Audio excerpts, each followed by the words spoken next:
Welcome to Whitebeard Adventures. This is Dan, your host. This will be the introduction video for my channel. This will be the video that kind of goes over where I came from, how I grew up, why I enjoy motorcycling so much, and where this channel is going to go from here. It all starts back when I was a little kid. I grew up in a neighborhood where I'm a big neighborhood. It's probably one of the largest housing developments in the state at the time. And all you had to do is shake a tree. You had buddies falling out of trees. And I spent most of my childhood on a bicycle. I lived near some rather large woods with trails, and sometimes we'd be gone from first thing in the morning till the sun went down on our bikes, venturing everywhere. We had the freedom to move around the neighborhood. Of course, times were different back then. But that bicycle gave us so much more freedom because we could go so much further and do so much more. And that bicycle represented freedom to me. We were not in a wealthy neighborhood. It's not like we got a new bicycle every year. So I kind of, at a young age, got to working and maintaining that bike as much as I could to keep it going. I had a couple bicycles where I think I sanded them down, stripped them, and repainted them. Just because I wanted something newer or different looking or whatever. So at a young age, I kind of had mechanical ability instilled into me by fixing my stuff to keep it going. But we had woods at the end of our street that were massive woods. You could go up in there all day and be gone all day on a bike. So the bicycling always represented that little bit of freedom, being on two wheels out there moving around. Me and my buddies took some unauthorized, by my parents, I should say, unauthorized trips on our bicycles. We load up backpacks and plenty of water and so forth and so on, and just take off. We were gone. And that's what I like about motorcycling. Kind of let's jump forward to about 12 years of age. 12 years of age, my dad had a 72 Ford Galaxie 500. And my dad was not a mechanically inclined person. And he was out putting a water pump on this thing one day, and he was out there cussing. Not that my dad never cussed, he just didn't cuss very much. And he's out there cussing like Yosemite Sam, if some of you know who that is. That'll give away your age. But I go out there, I'm like, Dad, what's going on? He goes, I'm trying to replace this water pump. I can't do it. I don't know which bolts to take off. I don't know what I'm doing. I'm just going to have to pay somebody to do it. Because, like I said, we weren't a wealthy family or even a well-off family. Saving pennies wherever we could. So, I'm like, Dad, you want me to give it a try? He's like, if you want, I'm done with it. So he goes in the house. About an hour later, he comes out. And I've got the water pump on, got the fan shroud back on, all the hoses hooked up, and I'm topping the coolant off. And that was the last water pump that car ever got. So fast forward a couple years, I was going to school where from the time we got out of school to the time the buses took off, I was probably 14 at the time.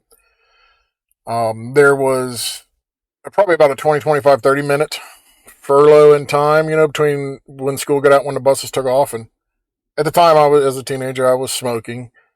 So I would go across the street to this little gas station. I think it was called Bill Sunoco, if I remember right. And I literally went over there and bought cigarettes every day because things were different back then. You could buy cigarettes at 14 years of age. But I got to know Bill pretty well. And, one day I just asked him, I said, Bill, do you need any help? And he goes, well, I really don't need help through the week. But he said, the weekends I get busy. I got more people coming in here. I can't really work on cars because I'm doing stuff in the front, And I basically asked him, do you want me to come in on the weekends and I'll start working with you on the weekends? He's like, if you want to. So at 14 years of age, I started working on cars under the table, kind of semi-professionally, I would say, and that was great. I loved that. I did it, every weekend. I was down there through every weekend through the summer, helping him out. And when I got to be about 16 years of age, still having an interest in cars, I ended up going to a JVS for automotive repair. And one of the cool things about it is if you had a job, an automotive related job, you could go to school half a day. So Me and my buddy Jimmy, we instantly started, you know, dropping job applications everywhere. Being at school every day was not my thing at the time.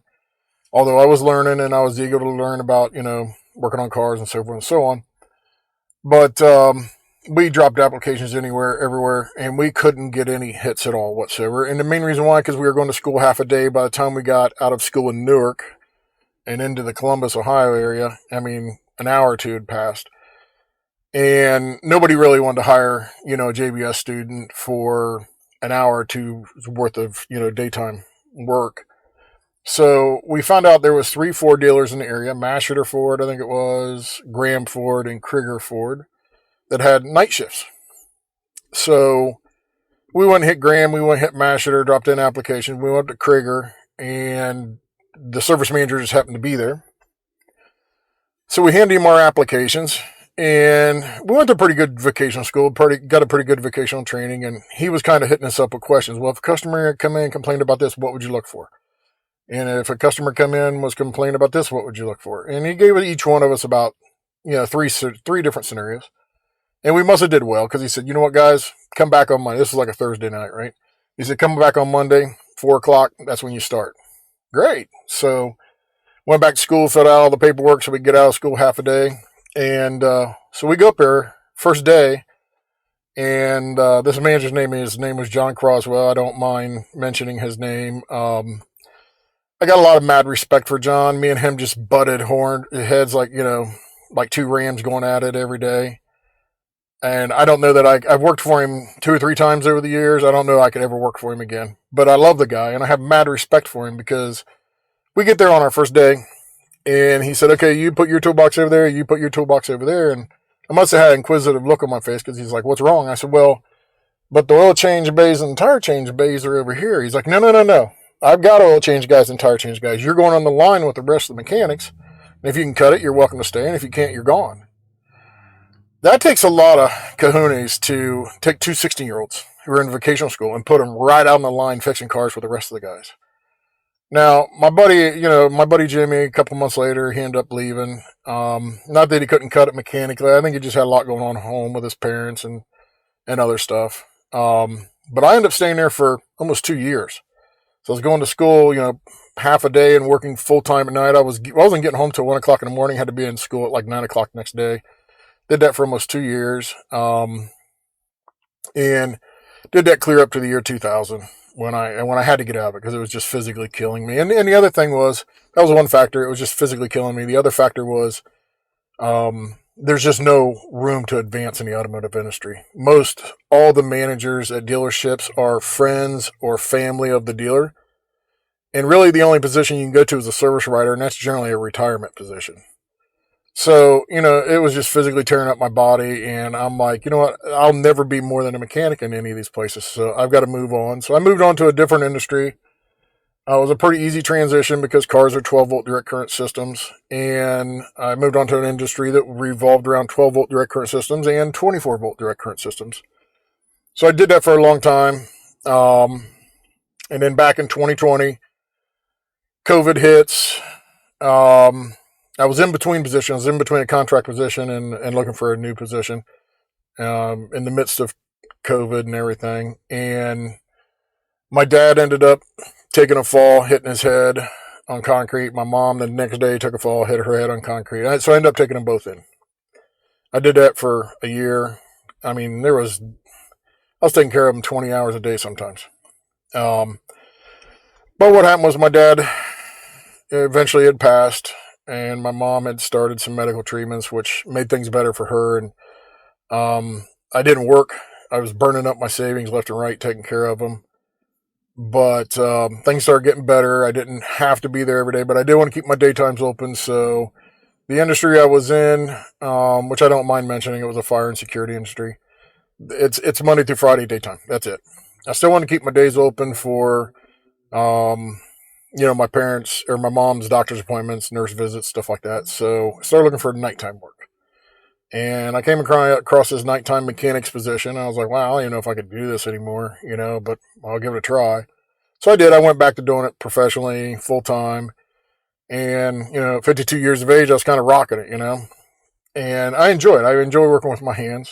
all started at 12 years of age, changing a water pump on 72 Ford Galaxy 500. But, and right now the situation I'm in, I'm working for a company that's probably going to go belly up here real soon. So I don't know where I'm going to go from here work wise. I don't know where I'm going to go from here finance wise. But I did want to start a channel. The reason why is because I enjoy riding motorcycles so much and working on them too as well. Everybody always, told me, those things are dangerous. Those things are dangerous. And I always say to people, if that's how I go, I could go by drowning. I could go by fire. But if I go on a motorcycle, at least I went happy. I went doing what I love to do. So I wanted to start this channel because I wanted to kind of document my life experiences with motorcycles. So I've got I had a Honda VTX R, which is the retro model with the swoopy fenders. And I've gotten rid of that recently. I've taken on a Suzuki Intruder.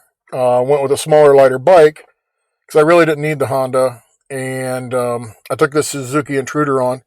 Ugliest paint scheme ever. Somebody had painted it though. Painted a dark forest green with black flames.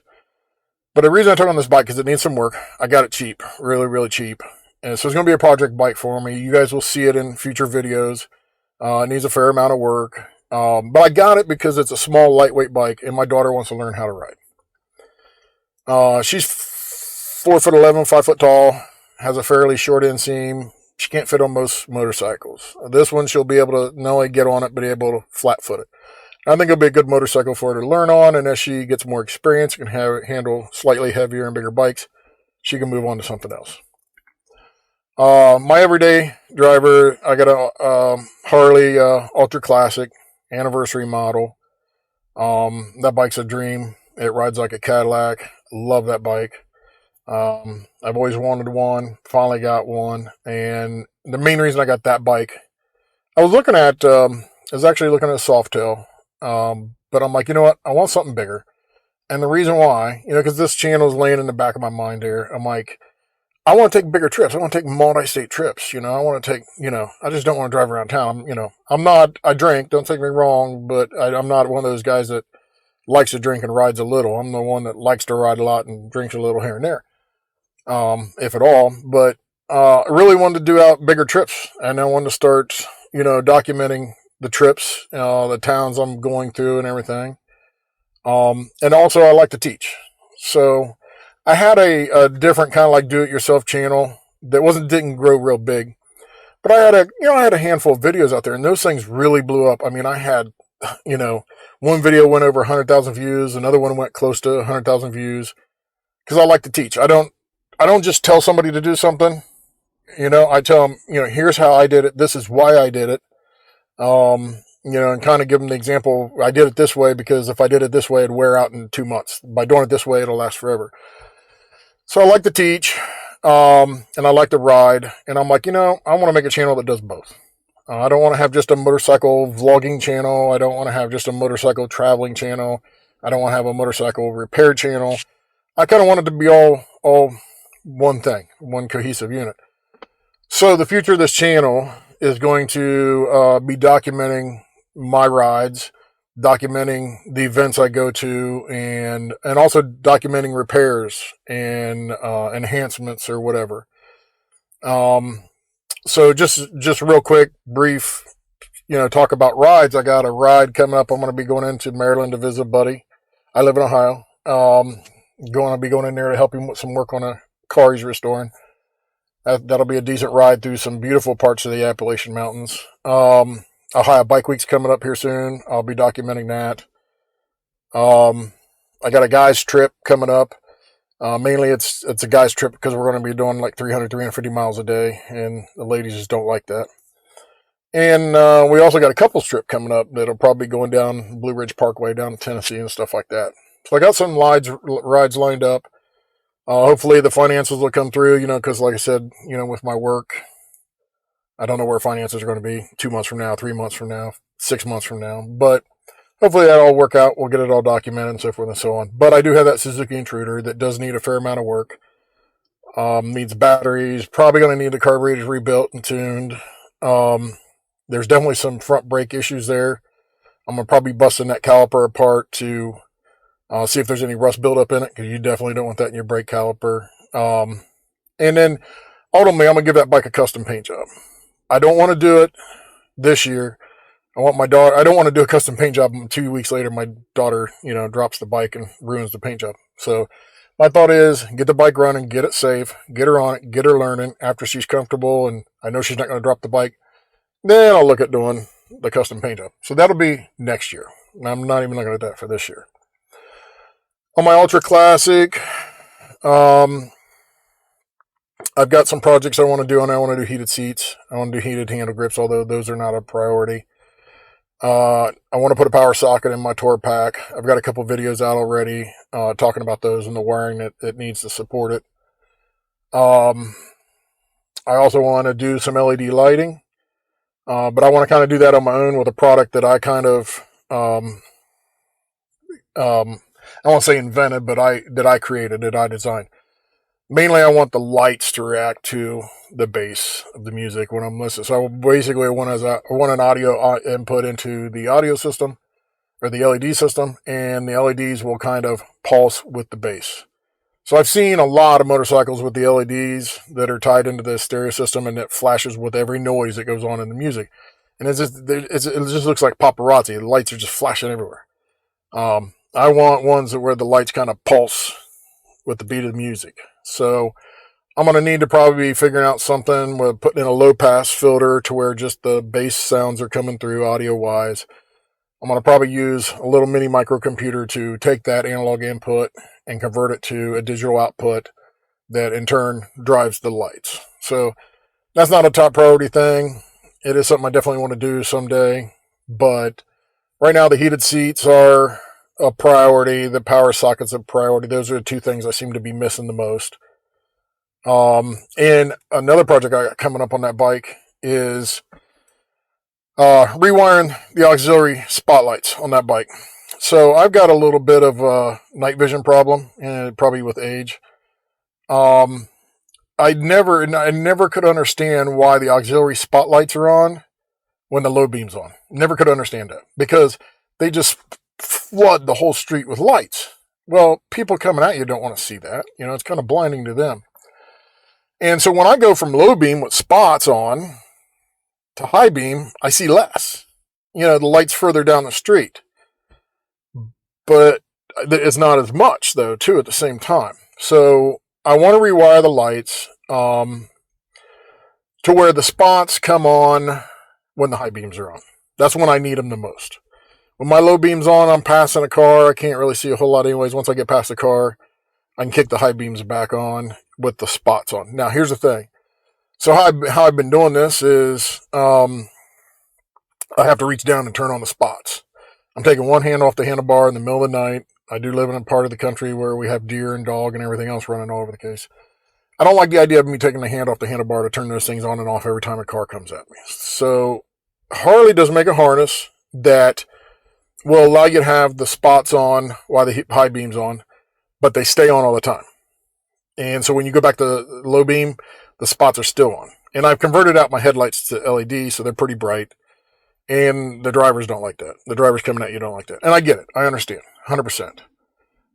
So what I've seen guys take the yellow wire for the auxiliary spotlights, jump it over onto an orange, I think it's an orange accessory power wire that goes through the accessory switch. Or maybe it's the spotlight switch. Can't remember which.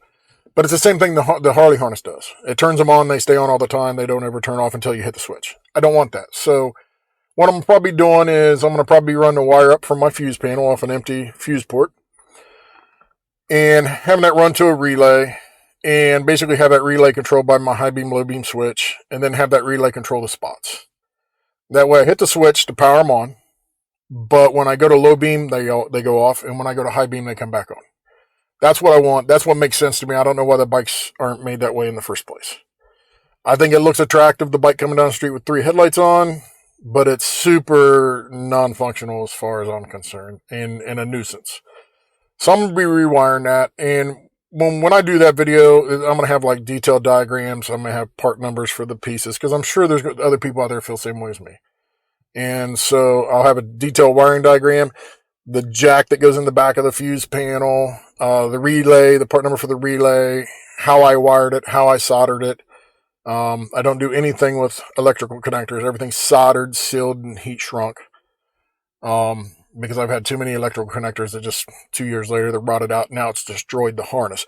And that's the other reason I'm wanting to put in this relay and run it from the fuse panel, because I don't want to disturb the factory harness. I want to be able to just pull a wire out of a connector, swing it over to my relay, and use it that way and not chop my harness. I don't believe in chopping factory harnesses because those suckers are expensive to get back, to replace.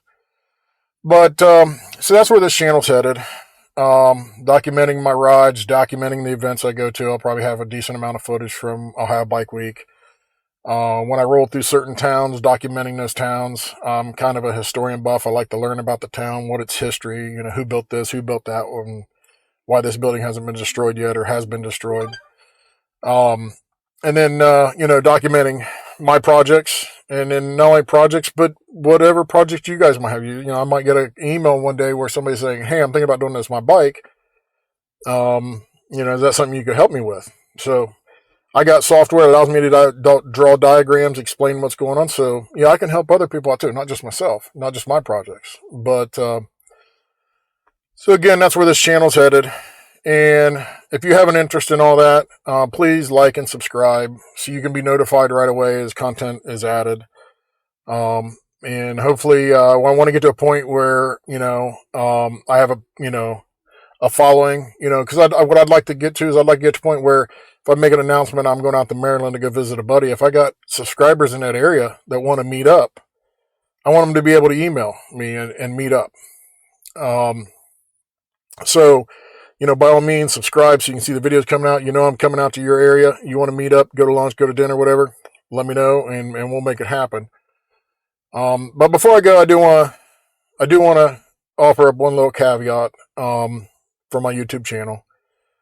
And kind of got this idea from, I believe the girl's channel name is Doodle on a Motorcycle. I love her. I love her channel. I love the adventures she does. I love her personality. And she's always in a great mood. But I saw a video where she was talking about, haters and hater comments. I've been trying to make this video for a long time. And I just never can seem to find the time to put it all together. So that's why you see me in my work van. And I thought, screw it, I'm just going to record it. I'm going to make a big fancy production, just get the video out there. I will probably follow suit with what she was saying. So she get, all the YouTube channels get hater comments and, hater emails and stuff like that. I don't have the time to mess with all that. If you don't like channel, by all means go somewhere else. I don't really care. I want the people that are interested and the people that want to subscribe and the people that want to follow and the people that want to maybe go meet up an event and do stuff like that or go to dinner. That's what I want. So I'm going to probably follow a little policy she was saying she was going to implement about putting out a new video, keeping the comments open for 2 or 3 weeks. If you guys have any immediate questions, hey, where was this place you were at, or how'd you do this on this particular project? More than happy to answer those. If you need something outside those comments specifically, you can email me. My email's on my channel, but I'm going to probably shut down the comments after 3 weeks, right around that time frame. Because it's everything after that's most likely just not necessary. So even the videos I've had success with in the past, it's so much hater comment, and I just ain't got time to mess with it or even deal with it or be filtering through them and deleting complete irrational stupid comments. So I'm not going to deal with it. Just leave the comments open 3 weeks. Got something important to talk about. And I'm open to constructive criticism. If I ever have something where somebody says, hey, I don't think you should have done it this way, I'm going to reach out to the person and say, why? Because I'm smarter than the average bear. I'm not a scientist by any means. If somebody's got constructive criticism, I want to hear it. And I want to discuss it. That's just who I am. But if you got hater comments, I don't need to hear them. So that's one little caveat I want to offer at the end of this introduction is, if you want to be a part of this with me, that's great. I'm on board with that. If all you want to do is hate, find another channel to go hate, because I'm not going to tolerate it. But other than that, if you like what I've had to say so far and you want to be a part of this channel, and follow along. Please like and subscribe, and hopefully I'll see all of you sometime soon. You're going to meet up somewhere. Until then, I'm your host, Dan. This is Whitebeard Adventures, and I'll see you on some future videos.